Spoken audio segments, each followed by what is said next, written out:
is Marie, and you're listening to the very first episode of the PB&J podcast.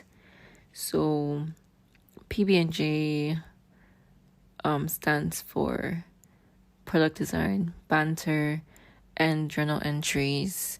So, honestly, I came up with PB&J first and then just kind of like forced it to have meaning. I honestly was stuck trying to come up with a name for this podcast, but I randomly just decided that the PB&J podcast was a good name because it sounded catchy, and then I just forced it to have meaning. And attach those words to it: product design, banter, and journal entries, because essentially that's what this is. So I'm an entry-level product designer, and honestly, I'm not even a product designer yet. I haven't been employed as a product designer yet. I'm still sort of transitioning. So this podcast is just going to be me documenting my journey. Who knows, one day I'm going to be big, and I think it would be nice to just look back at my growth and how far I've come and document the process to get to, whenever I blow. So this is just what this podcast is going to be.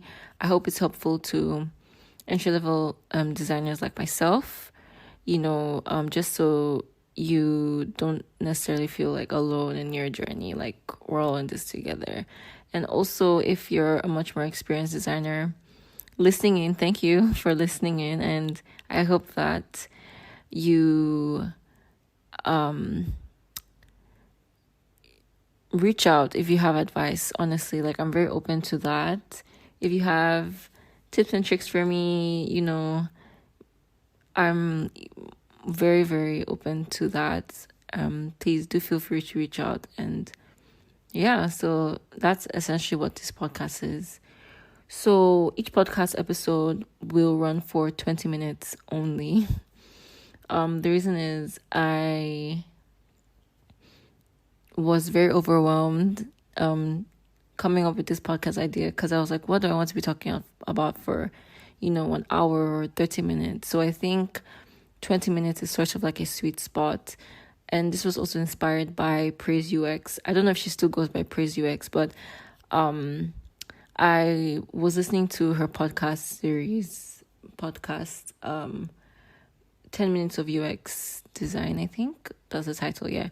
So she essentially just talks about random UX topics, in 10 minutes. Each episode is 10 minutes, which I think is so brilliant and such an innovative idea, I think, and I love how each episode is so rich. It's very, succinct and straight to the point, and you get a lot of value from just that 10 minutes of her speaking about whatever UX topic. So I figured, if 10 minutes is good for Praise UX, then what's 20 minutes for me? I think 20 minutes is fair. Yeah. So I also decided to make it 20 minutes because of, attention span, whatever. 20 minutes is even long, if you're using attention span to gauge it. But I just think it's a sweet spot. So 20 minutes. And I also don't intend on editing the podcast. So as I'm recording it, this is how it's going out. I think this will just help me to be more intentional about what I'm saying and not babble. So and also just time, I'm kind of busy with work and school, so it's hard for me to find that time to edit a podcast. So it's just a load off me. So no edits. This is just how it's going to be. This is a very real and authentic me speaking for 20 minutes. I feel 20 minutes might even be a lot, but I guess we'll see how it goes. Just be rest assured that I will not speak for more than 20 minutes. So okay, so moving on, I'm just going to go straight into my background, more on me, just so that you guys can sort of perceive me and consider me a human being. So I'm just going to go into my product design journey, I guess, so far, just so you're all caught up. So yeah, so I first got into product design, or came across product design as a career, or honestly just like the entire concept of it back in was it September 2023, I think, or earlier, when I was applying for the Google apprenticeship. So they do this thing every year where there are like apprenticeship roles for like various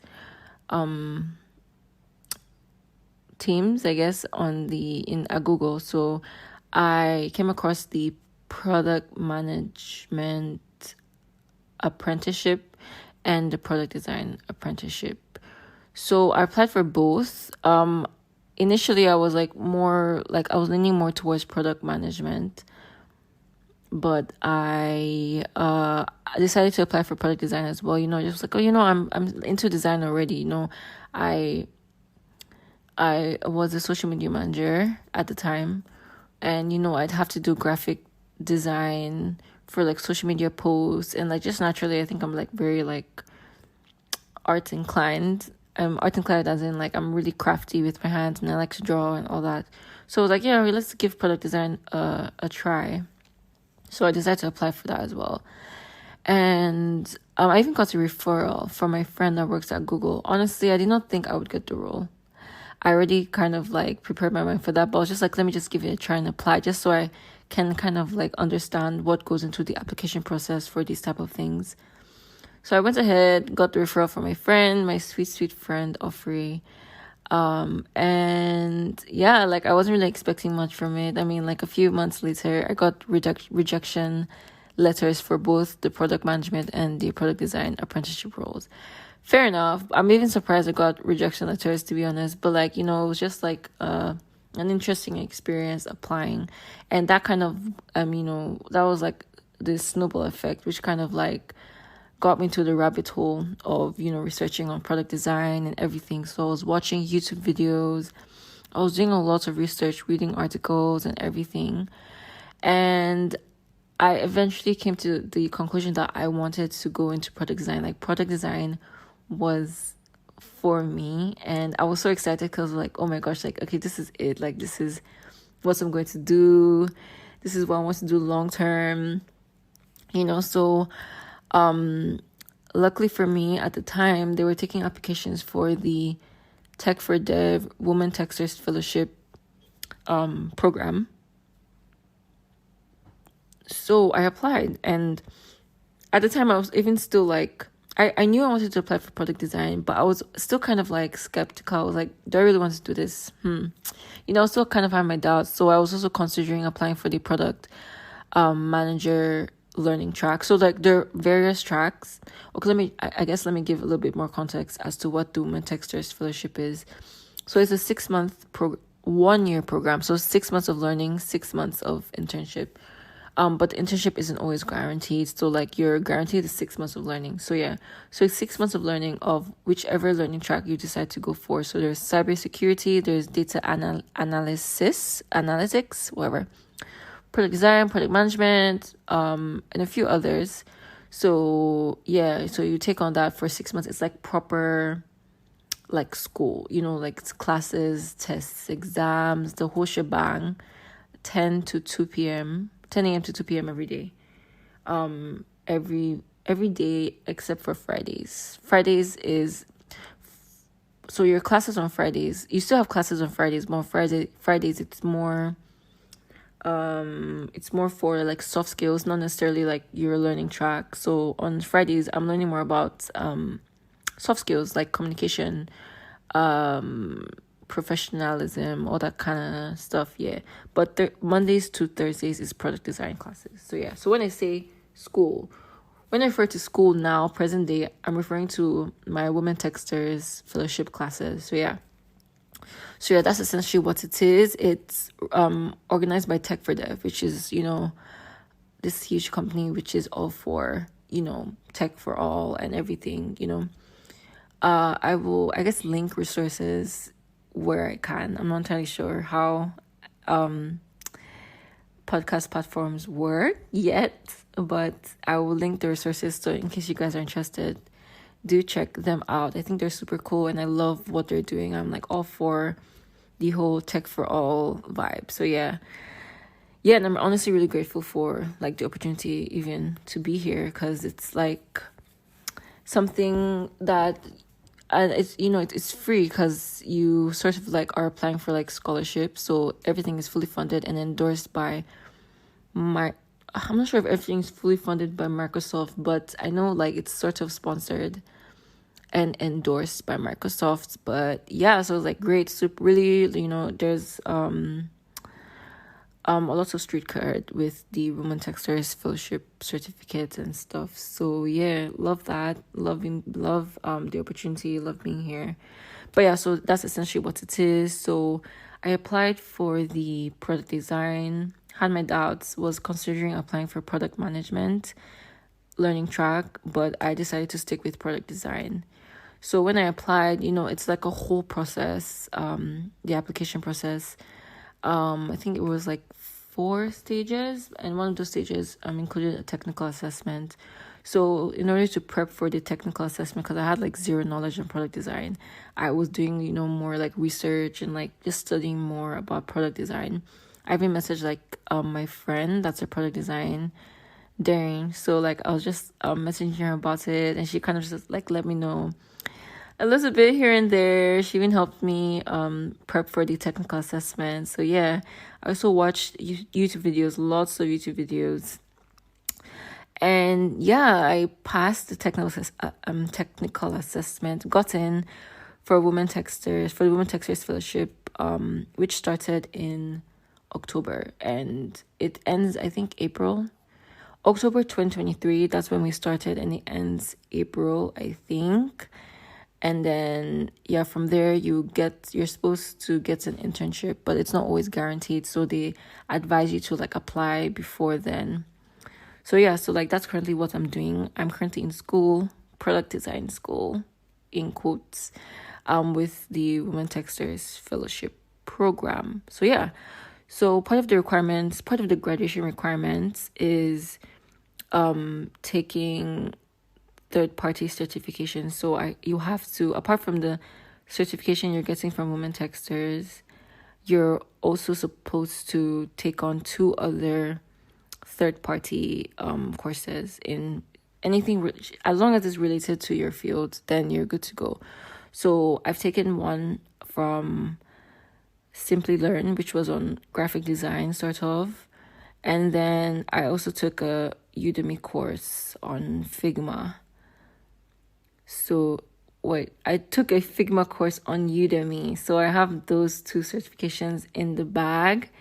So yeah, and I really loved the Udemy course. It was so helpful, truly, because Figma was, I mean, you already learn a few things on like in classes and stuff. But because like, I don't know, the Udemy course was just like really helpful. Like it's really helpful because I think because it's self-paced, you can, I'm moving faster than we are in class. So it's helpful when I come to class and it's things that I kind of already know. So it helps me grasp them faster. So yeah, anyways, I have that in the bag. So it's like really, I thought the Udemy course was really helpful. You can find the certification on my LinkedIn if you're interested in taking the course, or I'll just like link it in the resources tab or wherever. Oh my gosh, I have 6 minutes left. Okay, moving on. So yeah, so like so far I've, you know, had to read a lot of articles on product design. I've been super into YouTube videos because they're like, YouTube is also like, I feel like you can learn anything on YouTube University. Like that is where it's at. So yeah, watching lots of YouTube videos. Recently got into like UX podcasts. So like anytime I'm I'm super into like passive learning. So like when I'm washing the place, I'm listening to a UX podcast. When I'm like in transit, I'm listening to a UX podcast. Do you get what I mean? So like product design podcasts, yeah, have been like super helpful for me. So yeah, and I also reached out to like a friend of mine. She actually went to my secondary school. and she's a senior product designer at a fintech company. So I reached out to her about, like my product design journey and stuff, and she's been really helpful. So like she advised me to focus on like building my portfolio, and like in the process of like building my portfolio, I realized that, oh my gosh, like I don't have a super solid foundation in like the fundamentals of things. So it's like, what am I even showcasing in the portfolio if I don't have like that like grounded knowledge you get in like product design fundamentals? So I decided to take a step back from like building my portfolio and actually like rooting myself in these things like UX research and all of that, just so that I feel more confident in my work. So yeah, like she's been super helpful, and like she's very like receptive to like my questions. So I think also like a great thing to do is like having mentors, sort of. I tag her as my mentor. I don't think she realized that she's my mentor, but yeah, she's my mentor because like I know that I can always like text her if I need help with anything, and just like her insights and stuff. Yeah, so like that has been like super helpful for me. So currently I have 4 minutes left. Let me just give a rundown on like where I'm currently, like what's going on with me currently. So currently I'm, as I said, in the Women Texters Fellowship program, learning product design. I'm also currently taking the Google UX design course on Coursera, which has been like so great. I'm loving it so far. I'm also taking the Tech for Dev digital for all. I can't forget what it's called, but there's this Tech for Dev. I think digital for all. It's the competition kind of thing. But when you get to the learning phase of that digital for all program, you have access to learning resources for whatever you're trying to learn. So I decided to apply for the product design learning track. So yeah, I'm also taking product design, like a product design course on that as well. So that's the Tech for Dev digital for all learning like resources on product design. I'm also watching YouTube videos, on product design. Then I've also joined design communities, which I would love to get more into in another episode. But yeah, I'm also in design communities, Design Chicks, Design Buddies, Genshi, ADP List. Yeah, so that's sort of where I'm at currently. And it's all very overwhelming. I'll definitely, I guess, share more in another episode because we're running out of time. But I just wanted to give you all a sort of like rundown on like my journey so far, what I'm doing, and yeah, just like so you know where I'm at and can relate to future episodes. But yeah, so yeah, it's been super overwhelming, especially the fact that at the end of my Women Texters Fellowship program, I'm supposed to have bagged an internship. So I'm hoping that by then I should have my portfolio in order so I can actually like apply for roles. But yeah, there's like a lot of pressure. It's super overwhelming, especially since I have work, which I'll get into in another episode as well. I mean, like I'm not just like dilly-dallying. I have like a 9 to 5 get. So yeah, it's a lot to balance, but it's been a really interesting journey so far, and it's been actually also super rewarding because I think like, I don't think, I know for sure now this is something I really want to do long term. It's something I'm really passionate about, like UX and like everything. I'm loving it so far, but I'm really excited for what the future holds. So yeah, I'm really glad that if you've listened this far, thank you so much. I'm really grateful. I hope that you continue to listen and you enjoyed this one. And I'll see you guys in episode 2. So stay tuned. I hope to post every Sundays. I guess we'll see. God help me to be consistent. But yeah, so you guys can like connect with me on LinkedIn. You can send me an email if you want to reach out or wherever. I'll link it in the resource tab. And yeah, thank you guys so much for listening. See you in episode 2.